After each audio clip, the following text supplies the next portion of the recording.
I'm not obsessed. I just can't get enough of thinking about Jen McCabe, even on a day like today where we don't have jury. Does anyone know why we don't have trial today? Is it because it's May 1st, May Day? Is it because of NSYNC it's going to be May? What is the deal? Why? I'm in withdrawal. Are you? We have to, the only reason that I think that they gave us the day off today is because Jen needs to get an upper on her Xanax prescription after like overdosing on it yesterday to keep calm, cool, and collected through all of her lies. But also, it's so that we can sit here and dissect every single one of her inconsistencies yesterday. And if you think I haven't rewatched like so many portions of her testimony yesterday, then you don't know me at all. I have.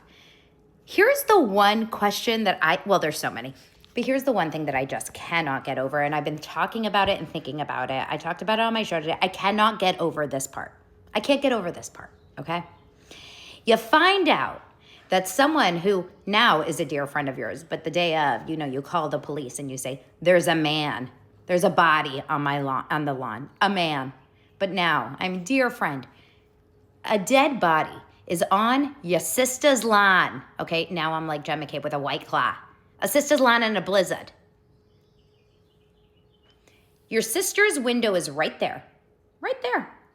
Lights are off. No dog is barking. Lights are not being turned on in any of those windows. There's a lot of windows, okay? So many windows. No lights are being turned on. It's dark.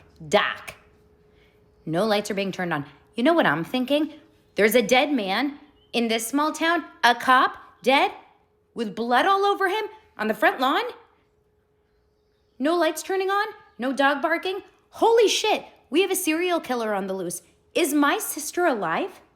She's dead. That's what I'm thinking. Now, I've seen a lot of true crime, podcasts, and I'm always going to the worst case scenario. I'm a neurotic Jew, but I seriously consider immediately the worst case scenario. If I am finding a dead body on my sister's lawn and my sister is not immediately outside with screaming people, cop cars, flashing red lights, and the lights are not even turning on, not even a simple lamp, nothing, my sister is dead. Not only is she dead, everyone in the house is dead. The dog's dead too. There's probably fish that are dead in that house. I'm not thinking, let me go and tiptoe in there so that I can meet the serial killer face to face and have coffee with him. I'm sending the cop in there. I'm scared to go in that house alone. It's dark. No one's coming. There's dead people in there. It doesn't make sense. The only reason she wasn't scared about the fact that the lights didn't turn on and that her cop brother-in-law and sister, a mother who moms sleep through, we don't sleep through anything, okay? Once you're a mom, you hear everything. The only reason she wasn't scared to go in there is because she knew that there was nothing wrong. She knew it was nothing to be scared of because no one in their right mind would feel not creeped out about going into a dark house after a man was killed on the front lawn. Jen McCabe, nothing. I mean, this is just one of a series. We can do an entire series here on TikTok. Welcome to my series of all of the inconsistencies of Jen McCabe.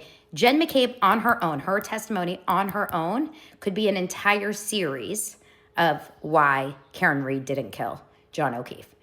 And that's just Jen. We have so many, but just Jen McCabe could prove enough reasonable doubt. I've said my piece. Back to trial tomorrow. I can't wait.